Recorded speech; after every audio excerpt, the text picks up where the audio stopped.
Olá, bom dia, tudo bem?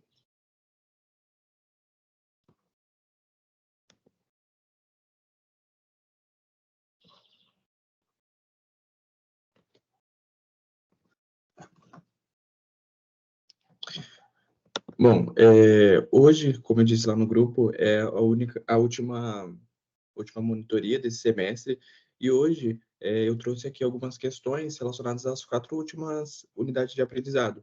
Ontem o João Vitor tinha trazido as 4 primeiras, e hoje eu trouxe as 4 últimas para a gente conseguir revisar todos os assuntos abordados durante o semestre, né? Lembrando que a gente vai iniciar agora a semana de provas, a segunda fase de provas, então é importante que a gente revise todos os assuntos, tá? Então, eu trouxe aqui 4 questões, a gente vai resolvendo junto, como a gente sempre fez nas últimas monitorias, tá? Bom, então a primeira questão é sobre teoria geral das provas.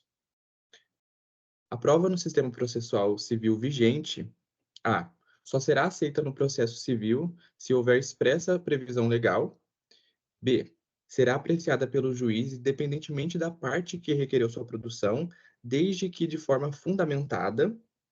C, é valorada a partir do sistema da íntima convicção, como regra.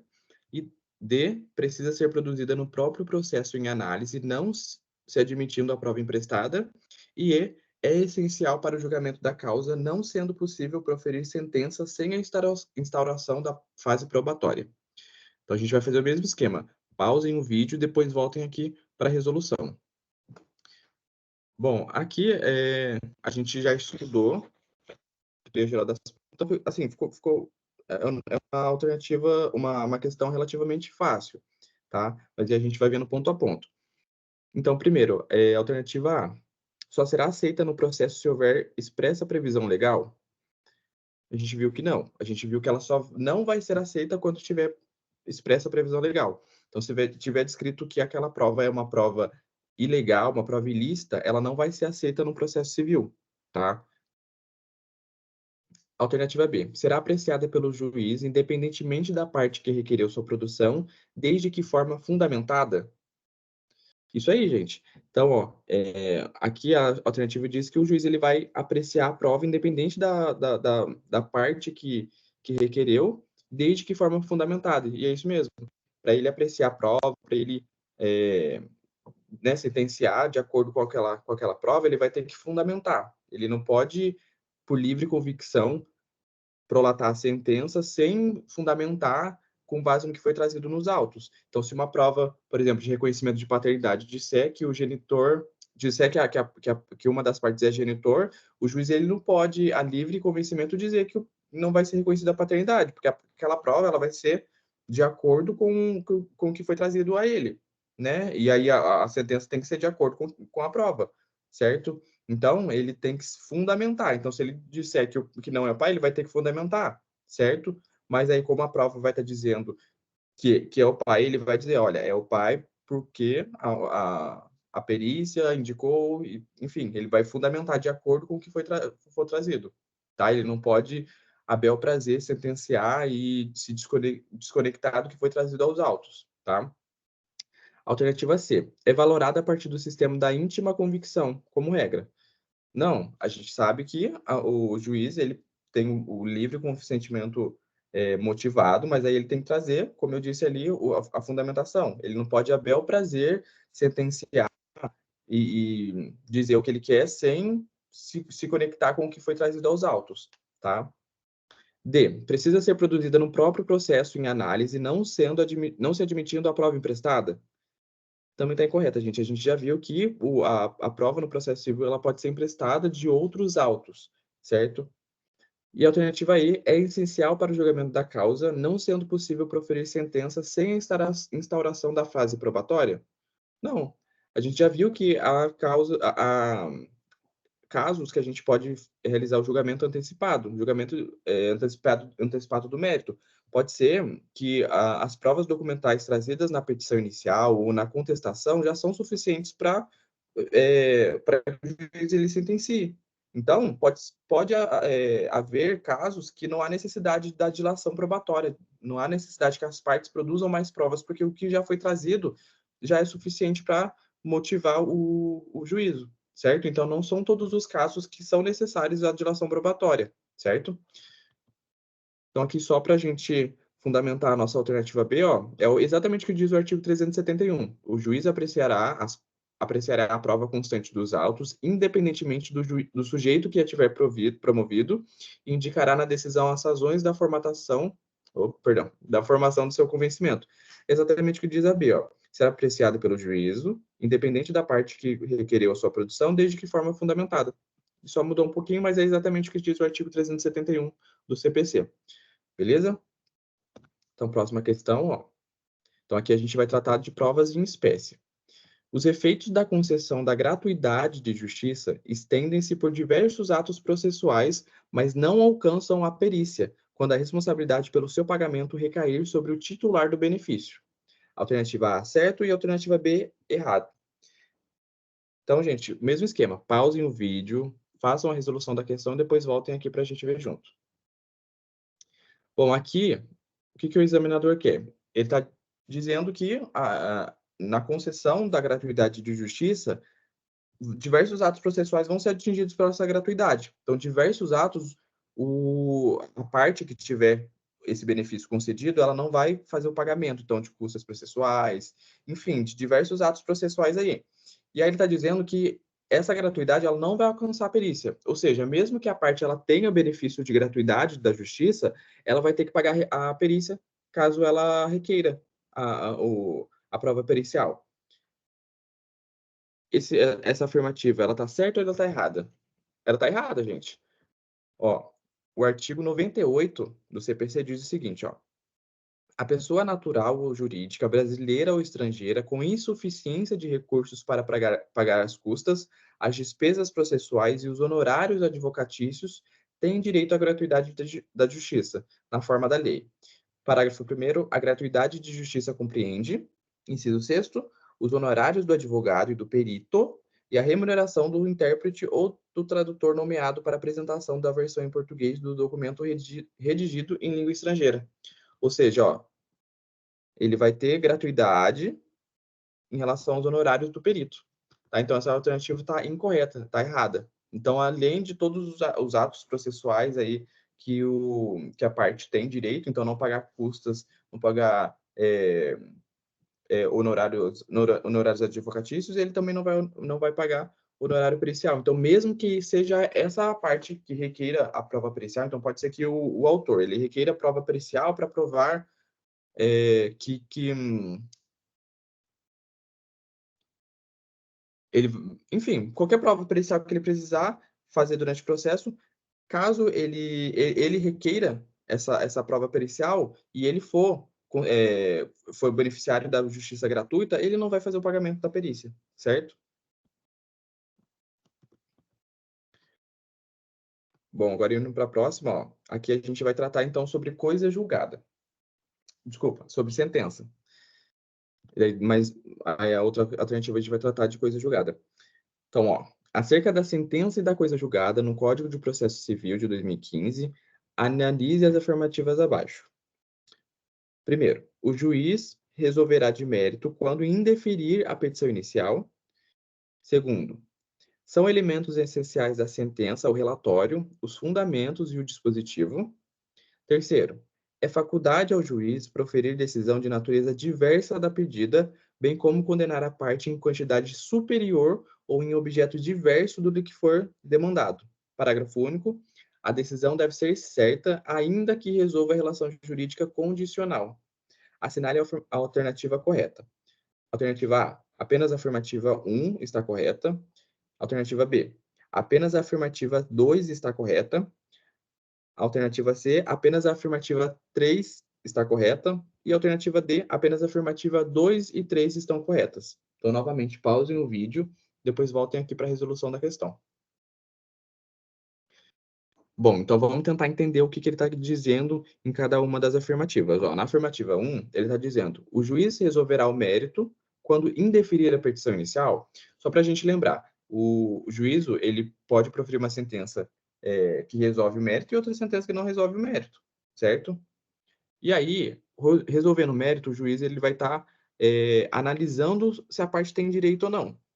Quando ele indefere a petição inicial, esse indeferimento ele decorre de algum erro processual, de algum erro na forma, certo? Então, ele vai verificar lá que falta algum requisito para a propositura da ação. Por exemplo, pode ser que a parte ela não tenha legitimidade para a propositura daquela ação. Não é ela o titular do direito, nem representante do titular do direito. Então, ela não vai ter legitimidade para a propositura daquela ação. Então, o juiz vai fazer o quê? Ó, vai verificar, ó, essa parte ela não tem legitimidade, indeferido a petição inicial. Ou seja, ele não chegou nem na parte do mérito, ele não vai nem analisou a causa de pedir ainda. Então, quer dizer que ele não está resolvendo o mérito, ele só está sentenciando ali uma sentença que não resolve mérito, que não vai ter analisado o mérito, certo? Então, aqui a afirmativa primeira está incorreta, tá? Ele resolveria o mérito, por exemplo, numa ação de danos morais, ele diz, olha, o autor não tem direito a danos morais porque em relação ao direito, em relação aos fatos trazidos nos autos, enfim, aí sim ele estaria analisando o mérito. Mas como ele só indeferiu a petição inicial por conta de um erro processual, um erro formal, ele não analisou o mérito, certo? Então, aqui a afirmativa primeira está incorreta. Afirmativa 2. São elementos essenciais da sentença o relatório, os fundamentos e o dispositivo? Correto, gente. Correto. Ó, o CPC ele diz o seguinte: a sentença ela precisa relatar o que foi, tudo que aconteceu nos autos, ela precisa fundamentar a decisão, então o juiz ele vai precisar trazer a legislação, a doutrina, a jurisprudência para fundamentar a sua decisão e depois a decisão em si, que é o dispositivo. Então, no dispositivo ele vai dizer, olha, julgo procedente, julgo improcedente, julgo parcialmente procedente, homologo, enfim, ele vai trazer a sua decisão em si. Então, aqui está incorreto. Perdão, aqui está correto. Exatamente essas três partes da sentença. Afirmativa 3. É faculdade ao juiz proferir decisão de natureza diversa da pedida, bem como condenar a parte em quantidade superior ou em objeto diverso do que foi demandado. Parágrafo único. A decisão deve ser certa, ainda que resolva a relação jurídica condicional. Gente, aqui ele está dizendo exatamente o contrário do que deve ser, do que deve ser tratado. Né? Ele diz que é faculdade do juiz proferir decisão de natureza diversa da pedida. A gente já viu que a sentença é decisão interlocutória, né? Ela não pode ser uma sentença extra petita, nem citra petita, nem ultra petita. Extra petita é um pedido é uma decisão diversa do que foi pedido. Então, se a parte pediu danos morais, o juiz ele não pode prolatar a sentença condenando a parte contrária ao pagamento de danos materiais, por exemplo. Se foi pedido danos morais, ele tem que dar procedência ou improcedência em relação aos danos morais. Ele não pode falar sobre danos materiais se não foi tratado nos autos, certo? Então, o juiz ele tem que evitar julgamento extra petita, julgamento citra petita ou ultra petita, tá? Aqui também ele fala sobre condenar a parte em quantidade superior em objeto diverso. É exatamente isso. Então, a quantidade superior seria ultra petita e diverso do que foi mandado é extra petita, tá? Então, ele não pode fazer julgamentos em relação a esse tipo de pedido, né?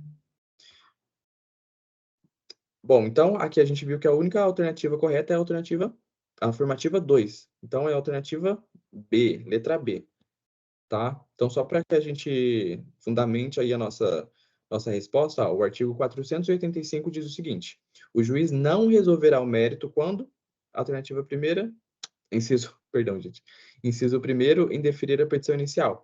Então, é exatamente o que a afirmativa 1 tá tratando, tá? Ó, ela diz que não resolverá o mérito, que o juiz resolverá o mérito quando indeferir a petição inicial, mas o CPC no artigo 485 diz que ele não vai resolver o mérito nessa situação. Aí vem o artigo 489. São elementos essenciais da sentença: o relatório, que conterá os nomes das partes, a identificação do caso, com a suma do pedido e da contestação e o registro das principais ocorrências havidas no andamento do processo. Inciso segundo, os fundamentos, em que o juiz analisará as questões de fato e de direito. E, inciso terceiro, o dispositivo, em que o juiz resolverá as questões principais que as partes lhe submeterem. Que é exatamente o que a gente viu aqui, ó. A gente viu que são os elementos essenciais da sentença, tá? Que é exatamente o que o artigo 489 diz. E aí o artigo 492 diz que é vedado ao juiz proferir decisão de natureza diversa da pedida, bem como condenar a parte em quantidade superior ou em quantidade diversa do que lhe foi demandado, em objeto diverso do que lhe foi demandado. Parágrafo único. A decisão deve ser certa, ainda que resolva a relação jurídica condicional. E aí é exatamente ao contrário do que a afirmativa 3 traz, né? Ele traz o mesmo texto, mas aí ele coloca em sentido negativo, tá? Então, por isso que essa questão está incorreta. Perfeito? Bom, e aí a gente vai agora para a última questão, que ela trata sobre coisa julgada. Julgue o item que se segue a respeito dos institutos da litispendência e da coisa julgada. Denomina-se coisa julgada material a autoridade que torna imutável e indiscutível a decisão de mérito não mais sujeita a recurso. Alternativa A, certo, e alternativa B, errado. Então, novamente, pausem o vídeo e voltem aqui para a gente resolver a questão juntos. Bom, aqui, ó, então, só para a gente entender certinho o que o examinador está pedindo. Litispendência. Só para a gente lembrar, litispendência ocorre quando vai haver mais de uma ação com a mesma causa de pedir com as mesmas partes. Então, é como se já tivesse uma ação sendo julgada ou uma ação já proposta no judiciário, e aí uma das partes que fazem parte desse primeiro processo ingressa novamente com uma ação, e aí pode ser que ele narre os fatos de maneira diferente, ou pode ser que o réu da primeira ação entre no judiciário como autor nessa segunda ação, mas ela vai tratar da mesma causa de pedir, vai tratar das mesmas partes, a, a, os mesmos elementos dessa primeira ação. Então, quando isso acontecer, quando tiver mais de uma ação tratando da mesma causa de pedir, das mesmas partes, a gente vai estar diante de uma litispendência, tá? De caso de litispendência. Coisa julgada, então a gente sabe que é quando já não. Ah, se eu responder aqui, a gente já não. Se eu disser aqui, a gente já vai ter a resposta. Então vamos responder juntos aqui. Denomina-se coisa julgada material a autoridade que torna imutável e indiscutível a decisão de mérito não mais sujeita a recurso. Tá certo isso, gente, ou tá errado? Tá certo? Ó, ele diz o seguinte: denomina-se coisa julgada material, ou seja, houve aqui a análise do mérito, porque a gente sabe que a gente tem coisa julgada formal e coisa julgada material. Então, a coisa julgada formal não houve análise do mérito. Porém, o prazo recursal, ele já se extinguiu. Então, por exemplo, numa ação onde o juiz ele indeferiu a petição inicial, não houve análise do mérito, como a gente viu na alternativa anterior. Porém, vai haver ali o prazo para apresentação de recurso. E aí a parte, caso não recorra, ou caso recorra, mas depois a gente vai ter novamente o prazo para o recurso correspondente, o prazo ele vai decorrer. Decorrido esse prazo, essa decisão ela já vai ter feito coisa julgada. E aí, como nesse caso não houve julgamento do mérito, ela vai fazer coisa julgada formal, como a gente viu, mas não deixa de ser coisa julgada. Já na coisa julgada material, houve aqui o julgamento do mérito. Então, por exemplo, numa ação onde a parte ela peça indenização por danos morais, se o juízo entender que não houve não há direito, né, o autor não tem direito a danos morais, ele vai proferir essa sentença e aí a gente vai ver o prazo sendo decorrido, né, o prazo para apresentação de recurso sendo decorrido ali. Decorrido o prazo para apresentação de recurso, já não há mais o que fazer, já fez coisa julgada material, porque ele já julgou o mérito, certo? Então, denomina-se coisa julgada material a autoridade que torna imutável e indiscutível a decisão de mérito não mais sujeita a recurso. Ou seja, não mais sujeita a recurso. O recurso já teve o seu prazo decorrido. Então, essa sentença ela vai se tornar imutável e indiscutível, certo? Por conta, então, de já ter sido prolatada a sentença e o prazo para apresentação de recurso já ter sido decorrido, ó, não mais sujeito a recurso. Então, essa alternativa está correta. O artigo 502 diz o seguinte: denomina-se coisa julgada material a autoridade que torna imutável e indiscutível a decisão de mérito não mais sujeita a recurso, que é exatamente o que foi trazido aqui na questão, certo? Aí você pode me perguntar, mas na ação rescisória ele vai discutir essa decisão. Mas a ação rescisória, gente, ela não é não é um recurso, é uma ação diversa, certo? Ela não é um recurso, a parte que postular a ação rescisória, ela vai estar postulando no juízo, em juízo, não em grau recursal, mas no juízo aquó, né? Então, vai ser ali uma ação que vai ser postulada, uma ação diversa postulada, e não um recurso postulado, apesar de discutir sobre essa sentença. Mas isso é assunto para o próximo semestre, né? A gente vai estar vendo no próximo semestre. Doutores, então foi isso. Aqui foi uma revisão rápida, porque durante o semestre a gente conseguiu desmiuçar bastante todos esses assuntos, a gente conseguiu, né, discutir bastante sobre esses assuntos, mas eu espero que tenha dado para a gente rever tudo isso, né, e refrescar esses conteúdos na nossa mente. Mas é isso, galera. Qualquer dúvida que vocês tiverem aí durante a semana, podem estar enviando mensagens para mim, para o João Vitor, que a gente está à disposição para ajudar vocês, beleza? E é isso, então, a gente se vê aí no próximo semestre. Tchau, tchau.